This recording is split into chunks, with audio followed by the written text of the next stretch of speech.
Our devotional thought today comes from Jesus, the hard worker. Have you ever sat down and gone through like the first couple of chapters of the book of Mark, in which there's an 18-hour day period in Jesus' life spelled out in pretty good detail to begin to see what an average day in Jesus' life was all about? Jesus was a hard worker. Now, I want you to see that again in Mark chapter 6, beginning with verse 30. The apostles returned to Jesus from their ministry tour and told him all that they had done and taught. Then Jesus said, "Let's go off by ourselves to a quiet place and rest a while." He said this because there were so many people coming and going that Jesus and his apostles did not even have time to eat. Now, I want you to notice, Jesus never pushed people away. It just was not in his heart to push people away. So he and his disciples, he and the apostles, did not even have time to eat. They were so busy teaching and so busy praying for people. Now, that shows you what kind of a hard worker Jesus is. Now, he looks at them and says, listen, okay, we have to understand we're still human. We need to pull away from this and get a little rest. And the only way to get some rest is to get away from the crowds of people and go off someplace. So he said, let's go off to a quiet place and rest. Now, so they left, verse 32, by a boat for a quiet place where they could be alone. But the people recognized them, verse 33, and saw them leaving. And the people from many towns ran ahead of them along the shore and got there ahead of them. Jesus saw the huge crowd as he stepped from the boat and had compassion on them because they were like sheep without a shepherd. So he began teaching them many things. So bless his heart. They're so busy, they don't even have time to eat. They try to go to another area of the lake, quiet place, and everybody can watch them. I mean, they can watch their boats out there on the Sea of Galilee, and they just ran around the shore ahead of them. And when Jesus got there, the crowds are waiting for him again. But did you notice? He never got angry. He never said, "This is my day off. I want my day off." He never did that. He had compassion on the people, and he continued to teach them. And so, all right, he goes through all of that. And then after he gets to the end of that day, he's taught the people, he's fed the people. And then in verse 47, it said, late that night, the disciples were in their boat in the middle of the lake, and Jesus was alone on land. He'd sent them ahead, and he was going to send the people away. Beginning with verse 53. After they had crossed the lake and landed at Gennesaret, Jesus went walking to them, remember, and they got into the boat with them when the storm ended.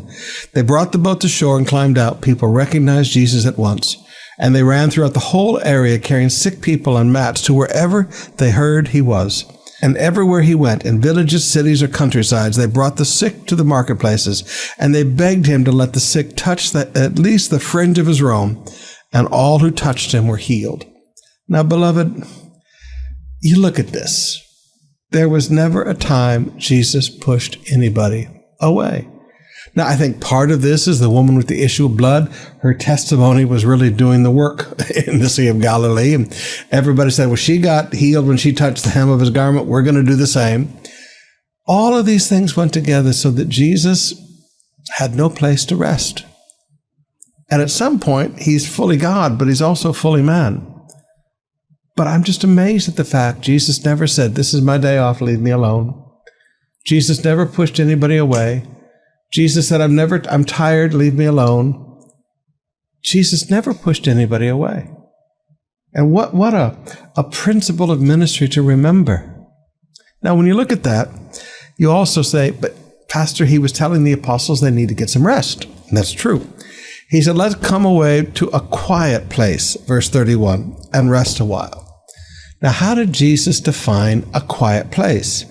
In verse 32, they left the boat for a quiet place. Now notice, a quiet place. Another translation says, for a remote place, verse 35. Late in the afternoon, his disciples came to him and said, this is a remote place. That's where they had gone, a remote place. The place that you're going to find rest in life is not in the crowds of people. The place you're going to find rest is a quiet place, defined in verse 35 as a remote place. You know, Baguio is not a place to get any rest during holiday season. Tagaytay is not a place to get any rest on the weekend. I mean, those places are jammed with people. The Mall of Asia is not a place to get any rest. on a holiday season.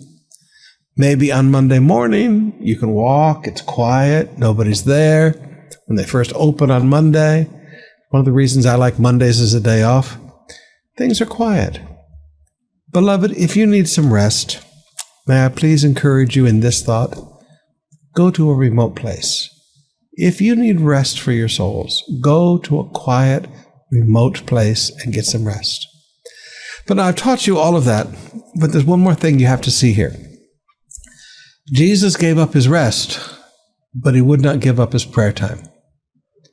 If you look at verses 45 and 46, immediately after this, Jesus insisted that his disciples get back into the boat and head back across the lake to Bethsaida while he sent the people home. After telling everyone goodbye, he went up into the hills by himself to pray. Jesus gave up rest time. But at night, when everybody else was going home, he went up to the mountain to be alone. The greatest recharging I know is to go spend some time in prayer. Find a place alone and pray.